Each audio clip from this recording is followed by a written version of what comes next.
Hello friends, welcome to my channel. આજે આપણે ઓજસ website ઉપર રજિસ્ટ્રેશન કેવી રીતે કરવું તેની પ્રોસેસ જોઈશું. અને એનો બેનિફિટ એ છે કે રજિસ્ટ્રેશન કર્યા પછી આપણે ખાલી રજિસ્ટ્રેશન નંબર અને ડેટ ઓફ બર્થ એન્ટર કરીશું એટલે આપણી બધી જ ડિટેલ્સ ઓટોમેટિકલી આવી જશે અને આપણે ફોર્મ ફિલ ઇઝીલી કરી શકીશું. તો સૌથી પહેલાં આપણે ઓજસ વેબસાઇટ ઉપર લોગિન થઈ જઈએ અને અહીંયા લોગિન પેજ ઉપર તમે જોઈ રહ્યો છો કે આપણે રજિસ્ટ્રેશન ઉપર ક્લિક કરીશું અને તેના પછી એપ્લાય ઉપર ક્લિક કરીશું.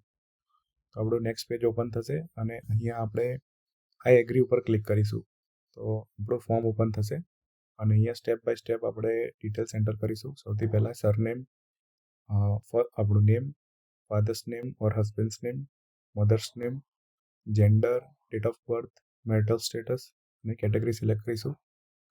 ફ્રેન્ડ્સ, આ બધી ડિટેલ્સ આપણે 10th સ્ટેન્ડર્ડની માર્કશીટ પ્રમાણે એન્ટર કરીશું ઓર જે પણ ઇન્સ્ટ્રક્શન હોય એ પ્રમાણે. પછી કેટેગરી સિલેક્ટ કરીશું તો આવી રીતે ઇન્ટરફેસ ઓપન થશે અને આપણે કોઈ પણ કેટેગરી જેમાં પણ આપણે છીએ તે સિલેક્ટ કરી લઈશું.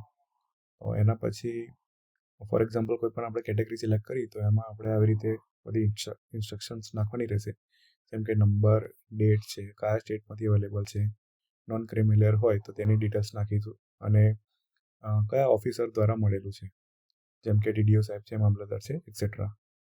એના પછી નેક્સ્ટ આપણે એડ્રેસ એન્ટર કરીશું તો તેમાં હાઉસ નંબર, વિલેજ ઓર સોસાયટી, સ્ટેટ, ડિસ્ટ્રિક્ટ, તાલુકા, પિનકોડ નંબર એક્સેટ્રા.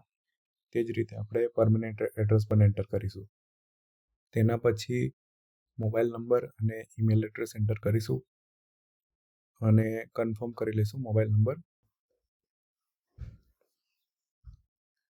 નેક્સ્ટ છે આપણે સ્પોર્ટ્સની ડિટેલ્સ એન્ટર કરીશું. જો કોઈ સ્પોર્ટ્સમાં પાર્ટિસિપેટ કરેલું હોય તો, અધરવાઇઝ નહીં. અને જો કોઈ ડિસેબિલિટી હોય તો તેની ડિટેલ્સ એન્ટર કરીશું. તેના પછી નેક્સ્ટ છે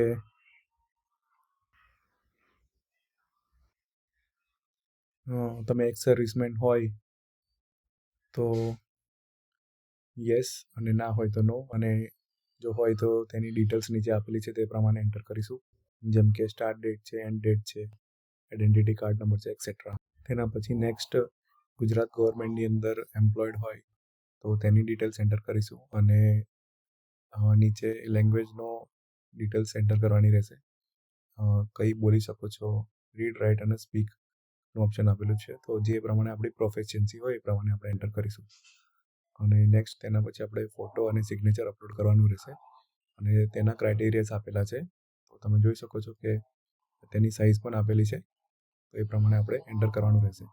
એના પછી નેક્સ્ટ ડિક્લેરેશન આપેલું છે, તો ડિક્લેરેશનની અંદર આપણે યસ ઓપ્શન ઉપર ક્લિક કરીશું અને કેપ્ચા એન્ટર કરીશું. તો આ રીતે આપણા મોબાઈલ નંબર ઉપર ઓટીપી ડિલિવર થશે અને તે એન્ટર કર્યા પછી આપણે સેવ બટન ઉપર ક્લિક કરીશું. તો ફ્રેન્ડ્સ, આપણું ફોર્મ ફિલઅપ થઈ ગયું છે. Thank you. Have a nice day.